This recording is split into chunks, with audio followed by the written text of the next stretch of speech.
Bonjour à tous, merci de me suivre.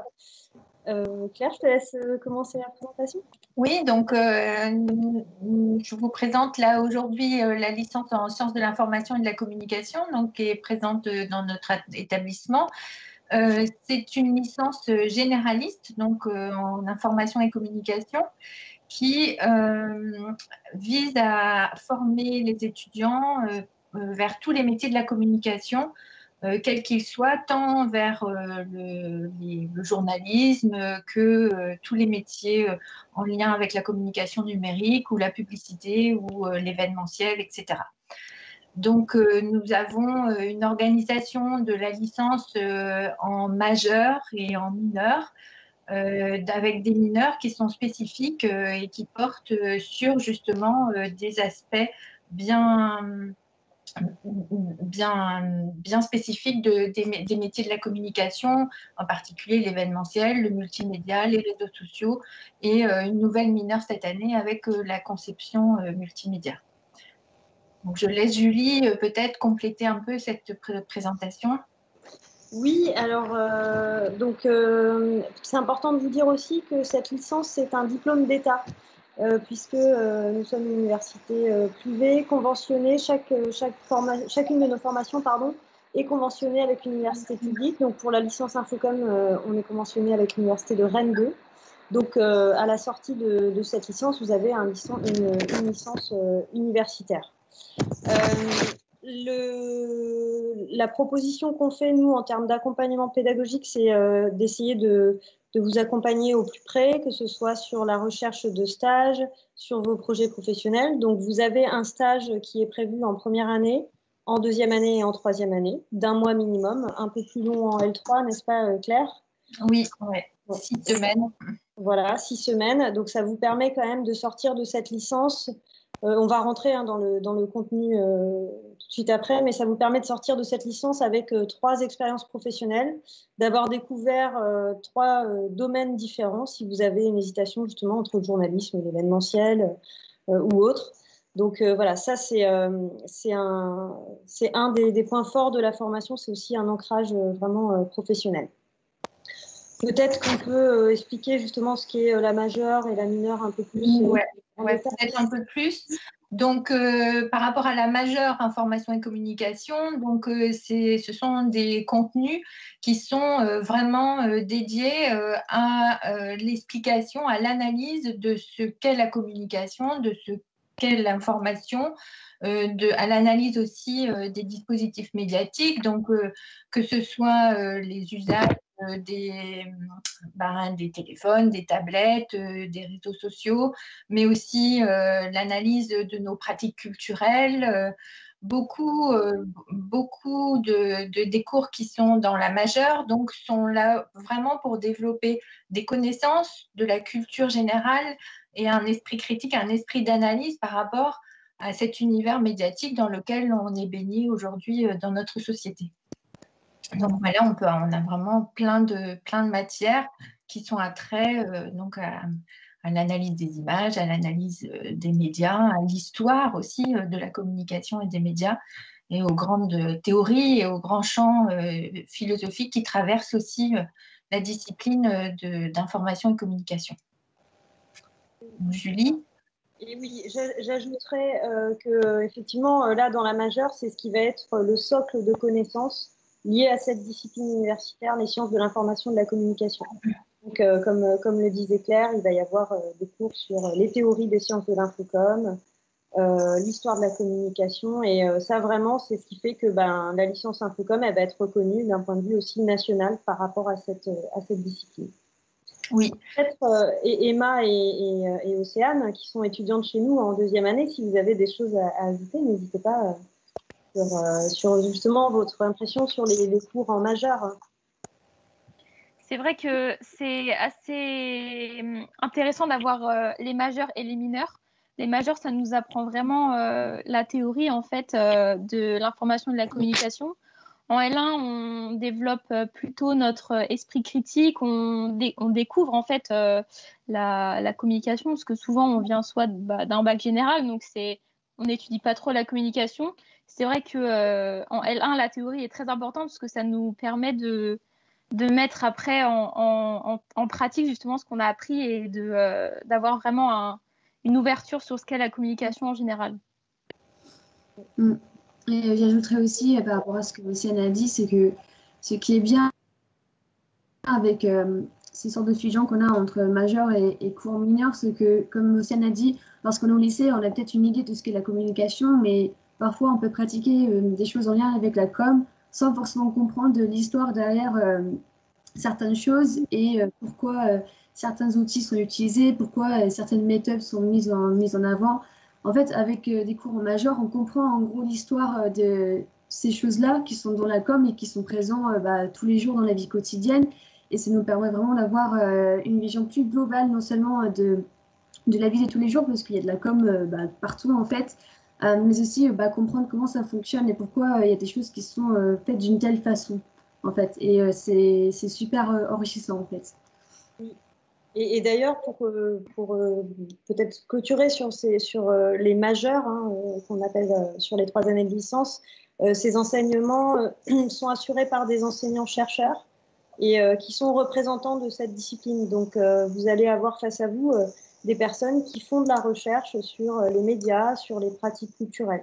Donc, voilà, c'est ce qui va être un petit peu différent. Justement, ça permet de faire la transition avec les mineurs, où là, vous allez avoir beaucoup de professionnels de l'information, de la communication, des journalistes, des directeurs d'agences événementielles, par exemple, qui vont venir vous donner des cours.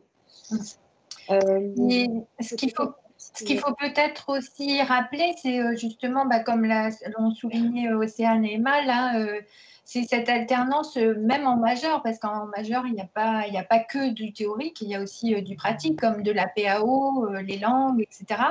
Donc, c'est vrai que nous, le point fort de notre licence, c'est aussi cette alternance théorie-pratique, c'est-à-dire d'avoir des fondamentaux pour savoir réfléchir, connaître l'histoire, savoir analyser le poids des médias dans la société, etc. Mais aussi avoir un petit peu les mains dans la pratique, savoir construire des pages web, savoir écrire un article, faire des communiqués de presse et des dossiers presse, ainsi de suite. Donc voilà, c'est un petit peu le but, l'objectif de cette licence. Et c'est vrai qu'en 3e année, en fin de 3e, enfin tout au long de la 3e année, on a des projets de fin d'études qui sont un peu le point d'orgue de cette licence où justement les étudiants créent vraiment des événements, un blog journalistique, des films aussi, une émission télé, voilà, différentes choses qui nous permettent d'avoir un peu une formation complète, mais qui reste généraliste et qui nous permet après de se spécialiser en master par la suite. Oui. Et alors, je rebondis, il y a une question qui nous est posée, y a-t-il des cours de pratique audiovisuelle ? Oui, donc ça rejoint ce que disait Claire à l'instant. Effectivement, cette licence, elle est vraiment adossée à des enseignants spécialisés dans l'audiovisuel, dans l'informatique, parce que c'est important en sciences de l'information et de la communication. Donc, vous avez des cours de pratique audiovisuelle, de montage vidéo, de photographie. Alors après, c'est vrai que selon la mineure que vous allez choisir, justement, on entre maintenant dans le sujet des mineurs. Il y a 7 mineurs, il y en aura 8 à la rentrée, une nouvelle mineure qui ouvre en L1. Donc, il y a 8 mineurs en tout qui vous sont proposés, qui sont des parcours types que vous allez choisir en première année. Et voilà, vous aurez ce parcours type sur les 3 années de licence. Donc, bien sûr, si vous prenez la mineure dans le cas de journalisme, multimédia et réseaux sociaux, il est évident que vous aurez plus de cours encore de pratique audiovisuelle, de montage vidéo. Donc oui, on a bien cette dimension pratique. Peut-être les filles, vous pouvez témoigner si vous êtes dans l'une de ces mineurs, si vous pratiquez justement ces cours d'audiovisuel. Du coup, avec Océane, on est toutes les deux dans la mineure GMM, donc journalisme et multimédia réseaux sociaux.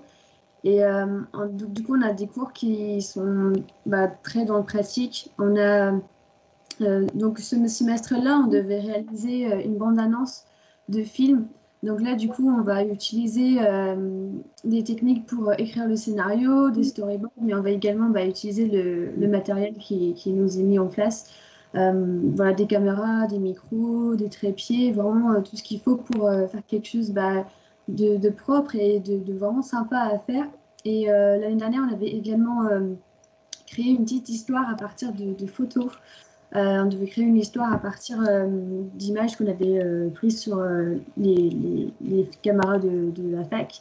Et ça, c'était vraiment super bien pour non seulement mettre en lien la créativité qu'on a pu avoir grâce à nos idées, mais également ce qu'on a appris pendant les cours. Souvent, on fait des cours un peu plus explicatifs d'abord et après, on met ça en pratique dans les exercices. Je ne sais pas si Océane, tu as d'autres idées de ce qu'on a fait. Donc nous, on est dans comme Emma l'a dit, on est dans la mineure journalisme et réseaux sociaux. Donc il y a quand même une grande partie de la mineure qui est pour les journalistes, enfin qui est fait pour les gens qui veulent faire journaliste. Et le premier, comment on appelle ça ? Le premier exercice qu'on a fait en audiovisuel, c'était un reportage radio. Donc on a dû aller sur le terrain, interviewer des gens. Donc ça nous met en pratique, en fait, parce que c'est vrai que le métier de journaliste n'est pas forcément, on l'a pas forcément, on le vit pas forcément tous les jours. Et c'est vrai qu'avec des exercices comme ça, en allant vraiment interviewer des gens, en se prenant des refus, on voit vraiment les réalités du métier. Et c'est vraiment intéressant. Merci. On a deux questions, Claire. Je ne sais pas si tu as... Oui, alors je pense que c'est important. C'est vrai que là, on a beaucoup parlé des mineurs qui sont vraiment axés sur la communication. Mais ceci dit, les étudiants chez nous peuvent également choisir des mineurs qui sont avec d'autres teintes. Donc, une mineure langue et culture, par exemple, pour tous ceux qui veulent garder vraiment, je pense aux littéraires qui ont 3 langues et qui veulent garder un bon bagage au niveau culturel et linguistique en langue étrangère. Il y a aussi une mineure qui est plus axée sur le patrimoine, une mineure aussi en sciences politiques qui est très importante. Donc souvent, les étudiants, c'est vrai, alternent les mineurs parce que un des points forts aussi de notre licence, c'est que on peut changer de mineur à la fin du semestre, donc durant les 3 premiers semestres de la licence, qui en contient 6. Donc, du coup, cette particularité-là permet aussi d'alterner un peu les spécialités et de se spécialiser en tout. Voilà, enfin, en ce qu'on veut, ce qui correspond aussi à nos envies et à notre projet professionnel. Et donc, vous pouvez retrouver d'ailleurs sur notre site internet la plaquette de présentation de la formation de la licence Infocom, mais aussi des mineurs, avec le détail des enseignements déployés sur les 6 semestres. Donc, on vous conseille vraiment, si vous êtes sur le point de venir chez nous ou si vous êtes intéressé par notre formation, pour même dans 1 an ou 2 ans, de regarder le détail des enseignements, sachant que, comme on vient de le dire, vous pourrez toujours changer si vous avez découvert une mineure qui ne vous convient pas. Est-il encore possible de s'inscrire sans passer par Parcoursup ? Non. Il n'est plus possible de s'inscrire. Les délais sont dépassés désormais. On a décalé au maximum compte tenu de la situation qu'on a vécue. Mais là, c'est terminé. Voilà.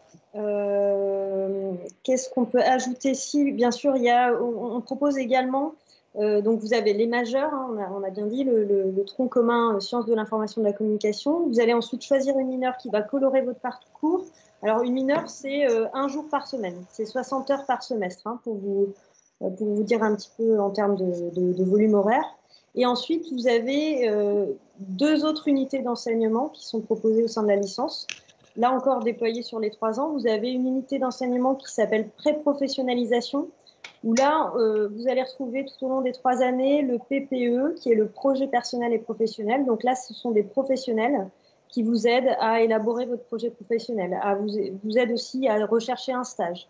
Ça vous permet de construire un petit peu, de prendre conscience aussi des compétences que vous êtes en train de développer au sein de la licence.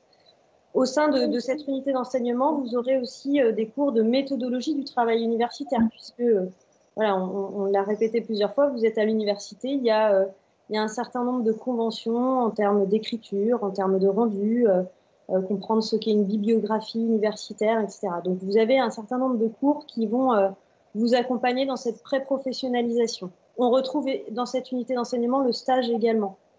Et puis, dernière unité d'enseignement, c'est l'enseignement complémentaire, où là, vous allez pouvoir choisir une deuxième langue. Si vous faites déjà allemand ou espagnol au lycée, que vous voulez prolonger, vous pouvez dans cette unité d'enseignement complémentaire.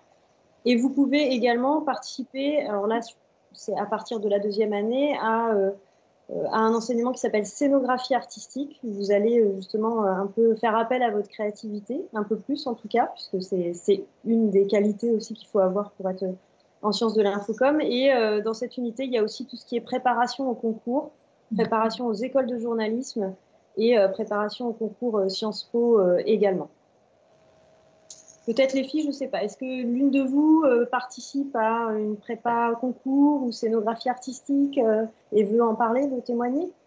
Oui, moi je suis en scénographie artistique et du coup j'étais vraiment contente de pouvoir faire une option comme ça en fait parce que moi j'aime bien la photo mais j'avais pas encore toutes les notions plus techniques en fait par rapport à la prise de photo et par rapport aux paramètres qu'on peut voir sur l'appareil photo et certaines prises de vue et peut-être une certaine façon de voir les choses pour pouvoir prendre des belles photos et des photos qui sont intéressantes. Et notre projet, c'était donc de créer en binôme et également en travail individuel, en fait des visuels qui sont affichés dans l'amphithéâtre après. Donc ça va être affiché l'année prochaine pour moi. Donc sur un thème qui était l'espoir. Mais vu du coup qu'il y avait la situation avec le confinement, tout ça, on a dû changer, mais ça ne changeait pas le fait qu'on pouvait quand même rester créatif, sachant que même si on a appris des techniques avec les gros appareils photo, on peut quand même utiliser ces connaissances-là avec le smartphone et d'autres outils comme ça. En fait, voilà, on a également les connaissances techniques, mais également ça nous pousse vraiment à nous faire confiance par rapport à nos idées et de les mettre en place. Et du coup, j'ai rendu ça il y a à peu près un mois maintenant. J'ai vraiment hâte de voir les résultats des autres également. Voilà, donc si jamais vous venez à Duco, vous pouvez regarder l'année prochaine. Ce sera affiché dans l'amphithéâtre et il y a ça tous les ans. Et c'est vraiment une option super sympa.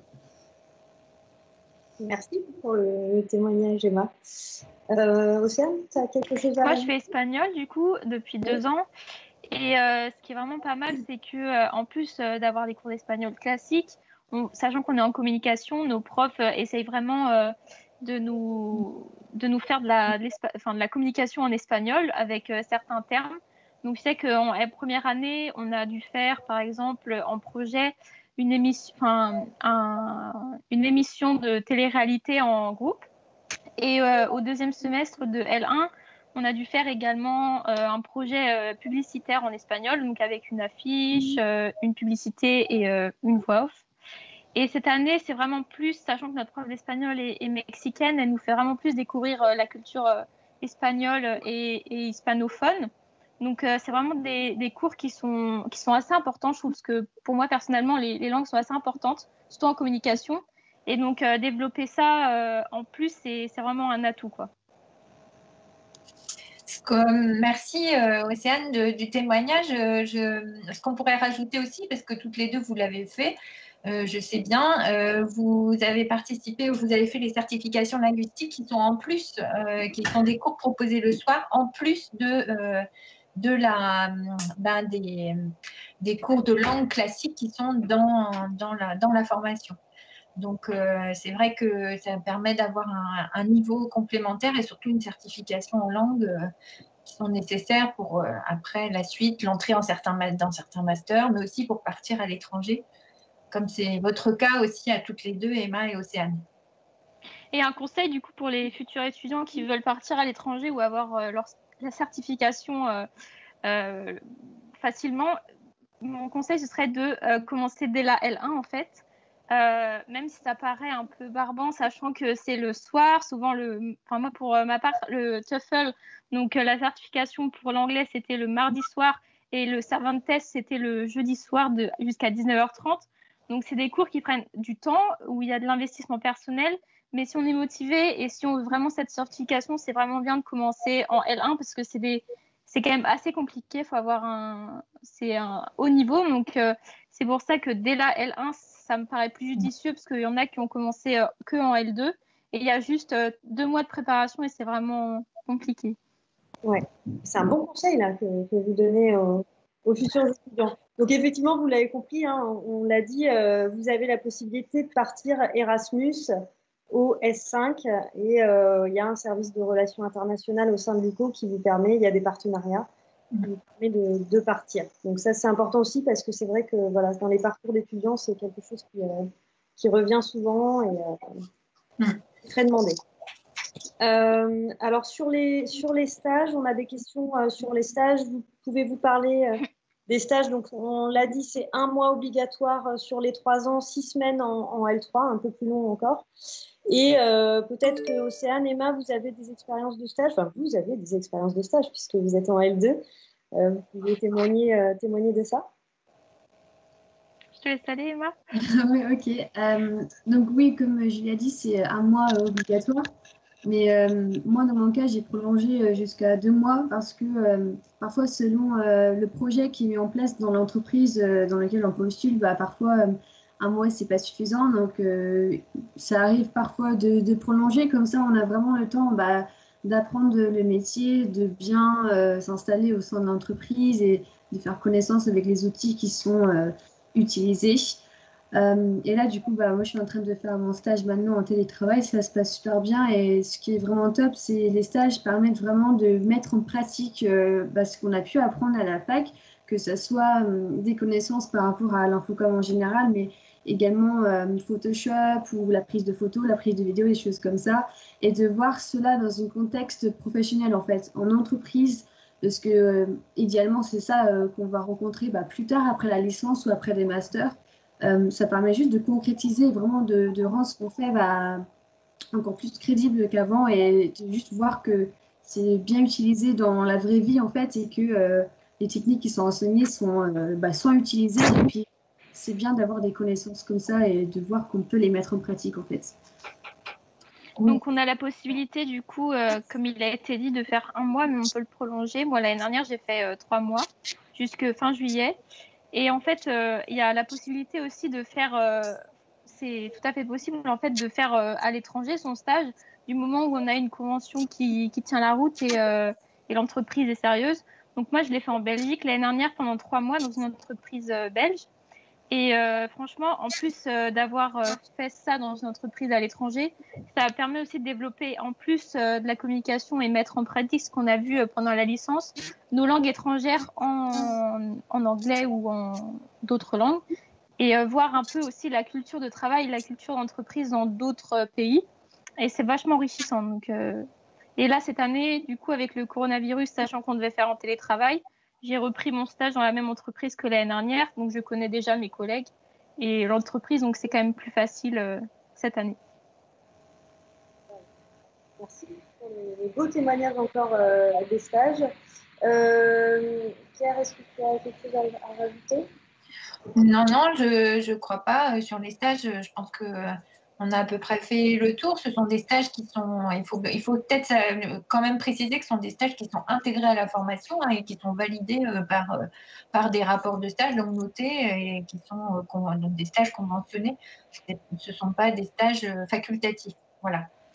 Et voilà. Donc, peut-être juste pour conclure, vous rappelez que dans cette licence, vous aurez des théories des sciences de l'infocom, des médias, vous aurez 1 heure au choix pour vous spécialiser, des stages. Dans notre établissement, on a aussi des équipements, que ce soit des bancs de montage, des salles informatiques. Vous avez accès aux logiciels, on parlait des cours de PAO, hein, tous les logiciels de la suite Adobe. Et un suivi personnalisé puisque par promotion, vous êtes 84 étudiants. Donc, ça nous permet de vous connaître et de vous accompagner au mieux. Si, peut-être juste un petit mot de la fin sur la possibilité désormais de prolonger en master chez nous. master, vous pouvez aussi voir, il y a un Facebook Live qui avait été fait avec Thibault Lenaour, le responsable du master. Donc, n'hésitez pas à regarder, puisque si vous voulez avoir une idée d'un parcours sur 5 ans chez nous, c'est tout à fait possible. Voilà. Bon, eh bien, nous vous remercions de nous avoir écoutés. Et puis, merci beaucoup à Emma et Océane de nous avoir accompagnés et d'avoir mis en avant leur formation. De rien. Problème. Ouais, merci les filles. Au revoir. Au revoir, Claire. Au revoir.